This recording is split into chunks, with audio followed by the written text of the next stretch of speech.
મેઘરાજાએ દક્ષિણ અને મધ્ય ગુજરાતના અનેક ભાગોને કર્યા તરબોળ. ભરૂચના નેત્રંગમાં 12 મેઘ ખાંગા, ઉમરપાડામાં આબ ફાટ્યું. વાંસદામાં 2 કલાકમાં 4 ઇંચ વરસાદ. 1 અને 2 ઓગસ્ટે યોજાનારી જીપીએસસી અને ટેટની પરીક્ષાઓ મોકૂફ.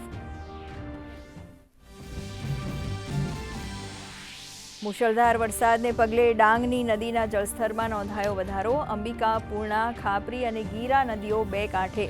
ગીરા ધોધ પ્રવાસીઓ માટે બંધ, તો નર્મદાના કરજણ ડેમમાં પાણીની આવક વધતા 28 ગામોને કરાયા સાવધ.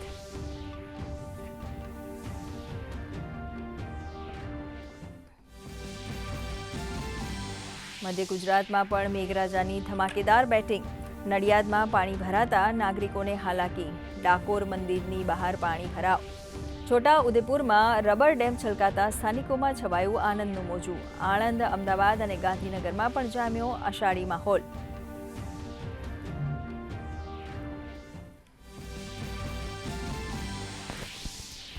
વરસાદના વધુ એક રાઉન્ડ માટે રહો તૈયાર. રાજ્યમાં આગામી 7 દિવસ ગાજવીજ સાથે ભારે વરસાદની આગાહી. હાલ વરસાદની તીવ્રતા ઘટી હોવાનું અનુમાન. તાકીદની સ્થિતિને પહોંચી વળવા એનડીઆરએફની 17, એસડીઆરએફની 33 ટીમ, તો આર્મીની 6 ટીમો સ્ટેન્ડ બાય.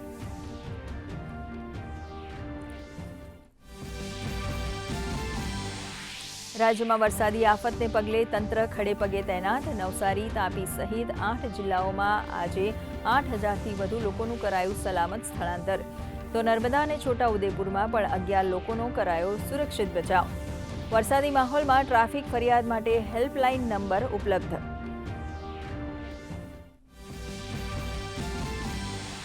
ખેડૂતો માટે રાહતના સમાચાર.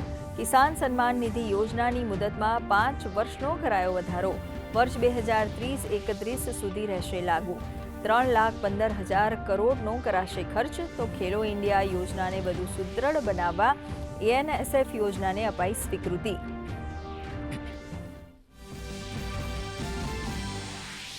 પાકિસ્તાન અધિકૃત કાશ્મીરમાં પ્રદર્શનકારીઓ પર નિર્મમ અત્યાચાર મુદ્દે વિદેશ મંત્રાલયના તીખા પ્રહાર. કહ્યું, નિર્દોષ નાગરિકો પર દમન સ્વીકાર્ય નહીં.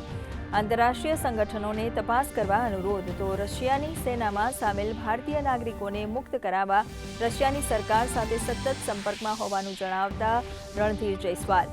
ભારતીય રેલવેએ રચ્યો ઇતિહાસ. પ્રથમ વખત સુરતથી વંદે ભારત ટ્રેન દ્વારા અમદાવાદ પહોંચાડ્યું જીવંત હૃદય.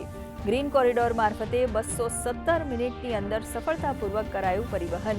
યુએન મહેતા ખાતે કરાશે હૃદયનું પ્રત્યારોપણ. મુખ્યમંત્રીએ પાઠવ્યા અભિનંદન. અને ગ્લાસગો કોમનવેલ્થમાં ભારતનું શાનદાર પ્રદર્શન યથાવત. બોક્સિંગમાં અંકુશ પંઘાલની ફાઇનલમાં એન્ટ્રી. સિલ્વર મેડલ નિશ્ચિત. તો મિશ્રિત 4x400 મીટર રિલેની ફાઇનલમાં પણ ભારતનું સ્થાન પાકું. તો આજે નીરજ ચોપરાના ગોલ્ડ મેડલ માટેના મુકાબલા પર સૌની નજર.